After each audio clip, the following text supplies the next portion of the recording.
మేము క్రైస్తవులు అని ఇప్పుడు ఎలా గుర్తుపట్టాలి మనల్ని? బొట్టు లేకపోతే గుర్తుపట్టాలా? లేకపోతే నెత్తి మీద ఆ పౌటు కొంగు వేసుకుంటారు కదా, దాన్ని బట్టి గుర్తుపట్టాలా? మరి పురుషులైతే ఎలా గుర్తుపట్టాలి?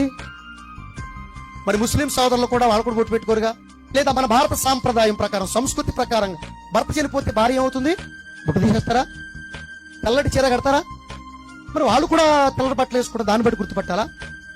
అదండి క్రైస్తవుడిగా నిన్ను గుర్తుపట్టాలంటే, దేవుని పిల్లలుగా నిన్ను గుర్తించాలంటే నీ వేషాన్ని కాదు నువ్వు మార్చుకునేది, నీ బ్రతుకును నువ్వు మార్చుకోవాలి, నీ మనస్సును మార్చుకోవాలి.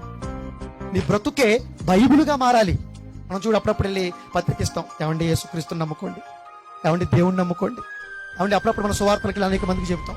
నువ్వు కరపత్రిక ఇవ్వటం దానికన్నా, నువ్వు వెళ్ళి సువార్త చెప్పిన దానికన్నా, అంటే చెప్పొద్దని చెప్పట్లేదు, కరపత్రిక ఇవ్వద్దని చెప్పట్లేదు, అది కాదు నా భావజాలం. ఇట్లాంటి సభలు పెట్టేదానికన్నా నీ బ్రతుకే బైబిలుగా ఎప్పుడైతే మార్చుకుంటావో, నీ బ్రతుకే ఈ సమాజానికి ఒక చక్కటి సాక్ష్యం ఇస్తుంది. అది బ్రతుకు మారటం అంటే, అది జీవితం మారటం అంటే.